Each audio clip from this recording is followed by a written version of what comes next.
Greetings, I'm PD Master Corey Russell, and this game I want to show you uh, features a game where I sacrifice material to gain some time, and that enables me to get a decisive attack.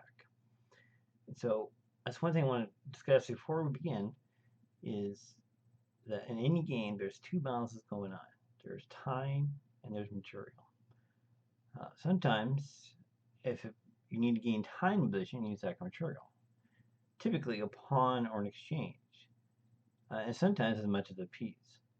Um, or it also explains why sometimes you do a material, but your opponent gets to attack you for 10, 20, sometimes even as many as 3 moves before you can finally make the material um, get you your win. So it's always remember that when you grab a rook or piece or bishop or whatever, that is time. You're losing time to take that piece, and that could give them time to attack you, and you have to defend for a bit before you can finally make your piece be decisive. So anyway, this is something that all chess players should know. And also, one last thing: in the opening, if you can gain time, uh, usually if you want to sack a piece, you usually need at least 3 moves or 3 tempo.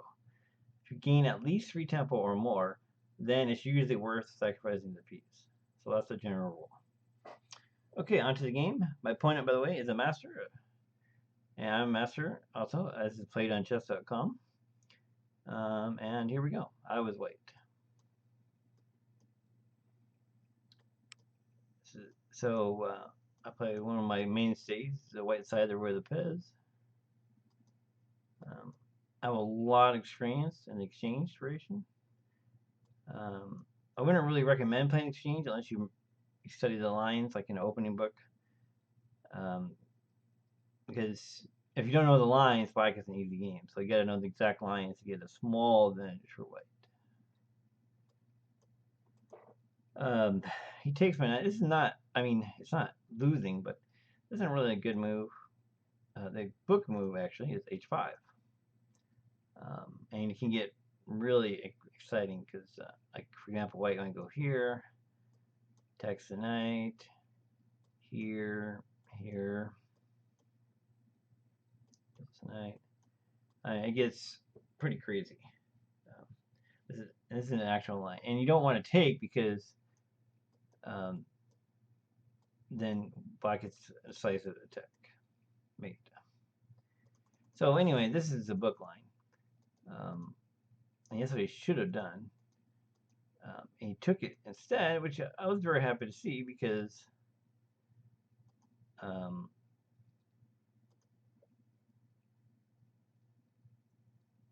it's like, oh, give me a slight advantage. I still got to prove it, of course. And actually, Fritz says there's 63 games of this line, so apparently it has been played many times. He castled on his pawn, naturally. So both sides develop, and Fritz says white is slightly better here. So both sides are going to attack. He's attacking me on the king side. I'm attacking on the queen side. And of course, hopefully, my attack breaks through first. The attack's pretty fast too.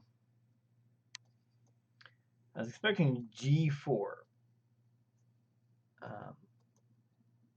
And I think it probably just blocking it up is my best bet. But still, that's what he should have done. And now, whoops. And now, incredibly, he just does a natural developing move, and now I'm winning. Chris is nice and said exclamation mark. And the only move really is this. And now this is where I sacrifice material for time. I do queen c4. Notice that even if he doesn't take, like if he does b5 or something, I can still take here. So at a minimum, I'm going to win a pawn. At a minimum. Although that would have been better than what he did. He actually took the knight. Check, only move. Bishop e3. Threatening queen a7. Threatening, so like I say, he dwells his knight. There's queen e7 and queen here. Let's see. Oh, and it should be noted. So let's say he tries something else, right? Let's say he tries Queen E8.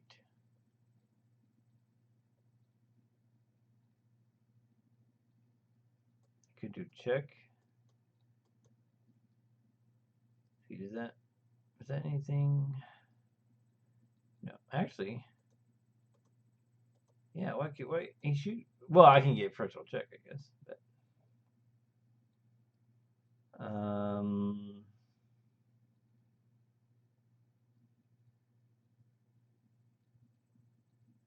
no, actually, yeah, he could do that.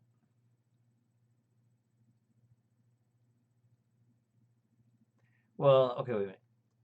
He can. He can do that. But he has some issues here,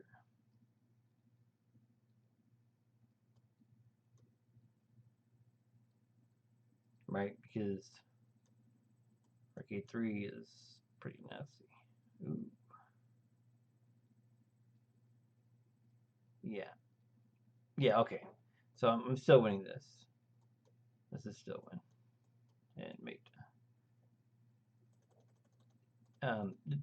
He didn't actually do this, and so that's why I was looking to make sure this is still win. So it's just slower. It takes longer. So what he did, of course, is play here.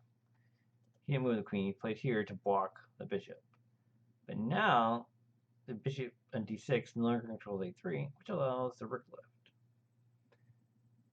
And so now he tries his desperation. He's going to sack the queen from the rook. And yes, winning the queen would probably, I mean, it would probably still win because I'm going to win the a pawn and maybe the c pawn too. But that would give him a rook and knight for the queen, which is way, I mean, I don't want to make this a fight, right?